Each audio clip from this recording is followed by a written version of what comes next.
Hello students, I am Sita Gupta, PGT History from JNV Shajapur, MP. Today I am going to teach you History Class 12th Chapter number 7 Part 3. इससे पहले बच्चों मैं दो part आपके लिए बना चुकी हूँ, पार्ट 1, पार्ट 2. आज हम पार्ट 3 स्टार्ट करेंगे. हमारा चैप्टर का नाम है an imperial capital Vijayanagara. Vijayanagara ये हम 14th century to 16th century का हिस्ट्री की स्टडी कर रहे हैं. और इस थर्ड पार्ट में जो टॉपिक आज हम कवर करेंगे उसमें विजयनगर राजधानी एक प्रसिद्ध शहर के रूप में, उसका जो राजधानी के जो डिफरेंट पार्ट हैं जिसमें एक शहरी केंद्र, राजकीय केंद्र में स्थित अलग अलग भवन और राजकीय केंद्र के अंदर स्थित सभा मंडप और महानवमी डिब्बा का जिक्र करेंगे. तो चलिए बच्चों स्टार्ट करते हैं हम आज का टॉपिक. सबसे पहले समझते हैं कि विजयनगर को विजयनगर किंगडम की राजधानी घोषित की गई और ये वहां का सबसे प्रसिद्ध शहर माना जाता है.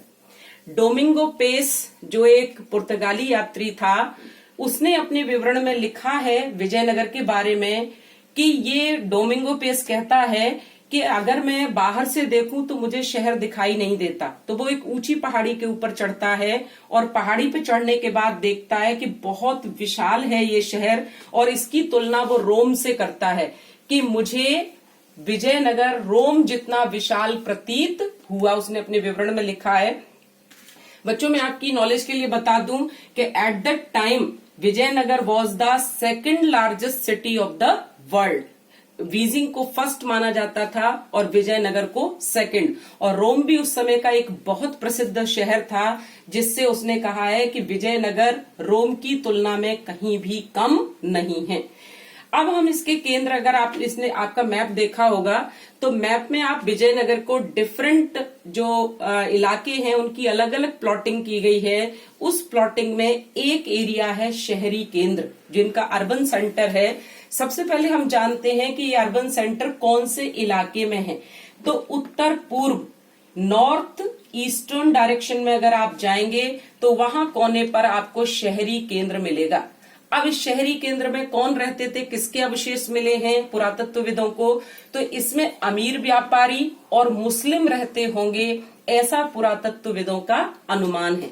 कैसे पता चला कि शहरी केंद्र में अमीर व्यापारी और मुस्लिम ही रहते होंगे?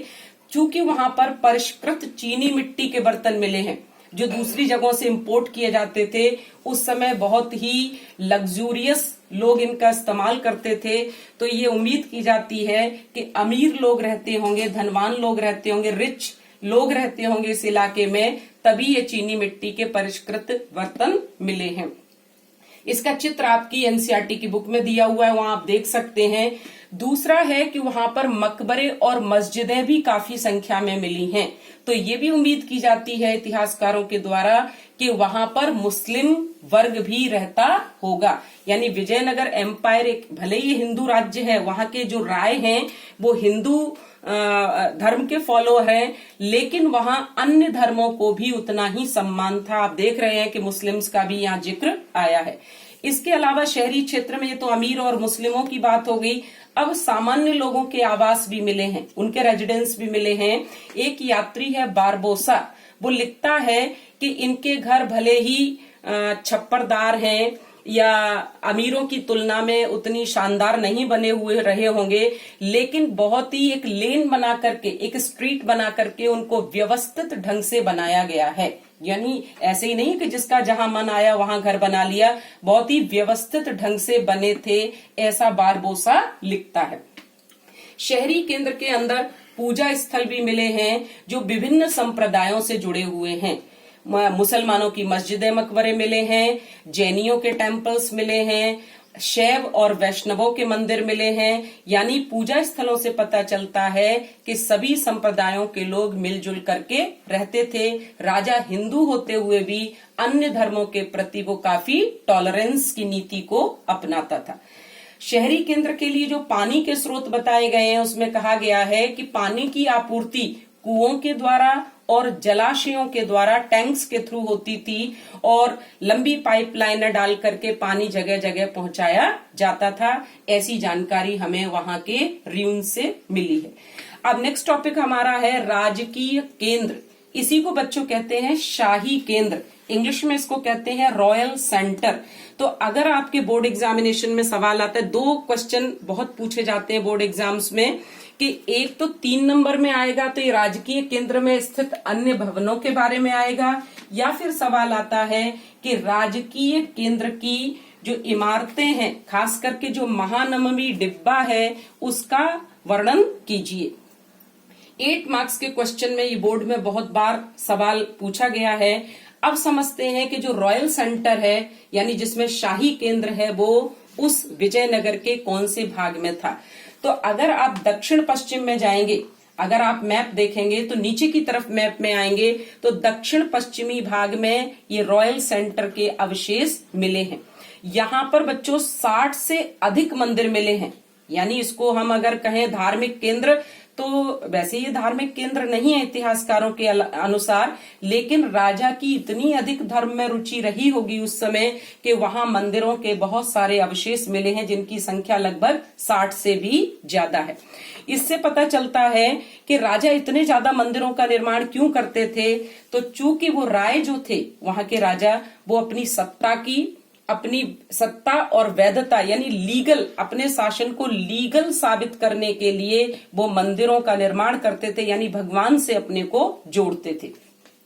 दूसरा है कि वहां लगभग 30 महल यानी पैलेसेस की संरचनाएं, स्ट्रक्चर्स मिले हैं, 30 पैलेस स्ट्रक्चर्स मिले हैं। अब इन दोनों में अंतर कैसे किया हमारे पुरातत्वविदों ने कि ये मंदिर है और ये महल है। तो मंदिरों का जो निर्माण किया गया है वो राजगिरी, मैसनरी इंग्लिश में कहते हैं इसको, मैसनरी के द्वारा किया गया है। मतलब फ्रेश मटेरियल, पत्थर का या जो भी मटेरियल यूज किया गया वो फ्रेश मटेरियल यूज किया गया है। जबकि महलों को बनाने में विकारी वस्तुओं का प्रयोग किया गया है। पेस कहता है इसके अनुसार कि विकारी वस्तुओं से मतलब है कोई भी मटेरियल जो भी यूज किया जा सकता था, शुद्ध है अशुद्ध है, कुछ भी वस्तुओं का इसमें प्रयोग किया गया है। अब चलिए, राजकीय केंद्र के अंदर एक इमारत कही गई है विजय का भवन, यानी राजा का भवन। पेस कहता है कि राजा के भवन को जो एक यात्री है डोमिंगो पेस पुर्तगाल का, वो उसने उसे नाम दिया है 2 इमारतों को मिलाकर के, सभा मंडप और महानवमी डिब्बा को मिलाकर के उसने कहा है विजय का भवन। बच्चों ये बोर्ड में एक नंबर के क्वेश्चन में पूछा जा सकता है कि पेस के अनुसार विजय के भवन का क्या तात्पर्य है। तो उसमें 2 इमारतें शामिल हैं, एक सभा मंडप, ये दोनों ही मंच है, और महानवमी डिब्बा। विजय का भवन, इसे राजा का भवन कहते हैं। इसके अंदर 2 मंच, 2 बड़े बड़े ऊंचे प्लेटफॉर्म मिले हैं और ये प्लेटफॉर्म दीवारों से घिरे हुए हैं यानी सुरक्षित है। अब हम सबसे पहले समझते हैं सभा मंडप, यानी एक तरह से असेंबल होने की जगह, जिसको ऑडियंस हॉल कहा गया है। एक बहुत बड़ा ऊंचा मंच है और इस मंच के ऊपर लकड़ी के पिलरों को लगाने के लिए जो कहना चाहिए निशान मिले हैं, गोले कटे हुए मिले हैं कि लकड़ी का स्ट्रक्चर रहा होगा, और दूसरी मंजिल पर जाने की सीढ़ियां मिली हैं। यानी ये सभा मंडप भी एक बहुत ऊंचा मंच था जिसका प्रयोग राजा अपने किसी कार्यक्रम के लिए करता होगा। महानवमी डिब्बा में आ जाएं, ये शहर का सबसे ऊंचा स्थान है विजयनगर का, पहाड़ी के ऊपर बनाया गया है। फिर बहुत ऊंचा प्लेटफॉर्म है, कितना ऊंचा कि इसका बेस है जो 11,000 वर्ग फुट है और इसकी ऊंचाई 40 फीट है। ऊपर इसके भी लकड़ी की संरचना बनाई गई है। मंच का जो आधार है, बेस है, वो उभारदार है और उसके ऊपर मूर्तियों का उत्कीर्णन किया गया है। इससे जुड़े ये कहते हैं कि ये जो महानवमी डिब्बा बनाया गया था, ये अनुष्ठानों के लिए बनाया गया था, एक कार्यक्रम हुआ करते थे। तो जो हमारे 9 दुर्गे होते हैं, जिसको दुर्गा पूजा, विजयादशमी कहते हैं, 9 दिन चलने वाला पर्व है। महानवमी दिवस पर लास्ट डे जो उसका होता था, शासक अपने रुतबे, अपनी शक्ति और अपनी सत्ता के प्रदर्शन के लिए इस महानवमी डिब्बा पर कहते हैं 9 दिन कार्यक्रमों का आयोजन करता था। अब आइए चलते हैं, देखते हैं कि महानवमी पर्व पर इस महानवमी डिब्बा के आसपास क्या कार्यक्रम आयोजित किए जाते होंगे। तो इसमें कहा जाता है कि मूर्ति पूजा होती थी, अश्व यानी घोड़ों का बड़ा महत्व था, उनकी पूजा होती थी, भैंसों की बलि दी जाती थी, नृत्य कुश्ती के प्रतिस्पर्धाएं, कॉम्पिटिशन्स होते थे। घोड़े, हाथियों, रथों और सैनिकों की शोभा यात्रा निकलती थी। नायकों तथा अधीनस्थ जो राजा के अंडर में होते थे, नायक, कमांडर्स वगैरह, वो राजा के लिए भेंट लाते थे और पूरे साल का कर भी अदा करते थे। राजा द्वारा नायकों की सेना का निरीक्षण भी किया जाता था इस अवसर पर, लेकिन इतिहासकारों का ये कहना है कि इसके आसपास इतनी जगह नहीं है कि इतने बड़े बड़े कार्यक्रम आयोजित किए जा सकें। तो वो कहते हैं कि हो सकता है कि इसका प्रयोग राजा किसी और दूसरे कार्य के लिए करता रहा हो। ये महानवमी पर्व का अगर हम तुलना करें तो जो 26 जनवरी को रिपब्लिक डे पे हमारे कार्यक्रम होते हैं, कुछ उससे आप इसकी तुलना कर सकते हैं।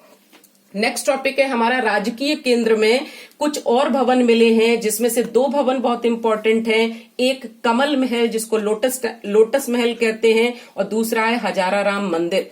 लोटस महल नाम ये अंग्रेजों के द्वारा दिया गया है। इसकी आकृति कमल के फूल के समान है, एक बीच में और 8 पंखुड़ियां उसकी, इसीलिए इसका ये नाम रखा गया। इसको ऐसा कहा जाता है कि ये काउंसिल चैम्बर था, जहां राजा अपने परामर्शदाताओं से, अपने मंत्रियों के साथ मुलाकात करता था, सलाह लेता था। इधर आ जाए आप हजाराराम मंदिर में, तो ये केवल, थोड़ा सा बच्चों यहाँ ये हट गया है, केवल राज परिवार के लिए, पूजा पाठ के लिए इस हजाराराम मंदिर का प्रयोग किया जाता था। आम जनता इसमें अलाउड नहीं थी। बीच के देवस्थल की मूर्तियां अब नहीं है वहां पर, जो मेन मंदिर है, लेकिन भीतर की दीवारों पर रामायण के दृश्यों का बहुत ही सुंदर अंकन किया गया है। तो ये हजाराराम मंदिर जो है वो राज परिवार की पूजा स्थल के रूप में प्रयोग किया जाता था। शहर पर आक्रमण के बाद भी नायकों ने भवन निर्माण परंपरा को जारी रखा, यानी 1565 के बाद भी नायक इन भवनों को बनवाते रहे, और कहा जाता है कि लगभग 1600 स्ट्रक्चर आज भी वहां इन इमारतों के मौजूद हैं। तो इसी के साथ स्टूडेंट्स ये हमारा पार्ट 3 यहीं समाप्त होता है। अब हम नेक्स्ट 4th वीडियो में मिलेंगे, जिसमें हमारा चैप्टर पूरा हो जाएगा। अगर आपको ये वीडियो पसंद आए तो प्लीज लाइक करिए और सब्सक्राइब करिए। धन्यवाद।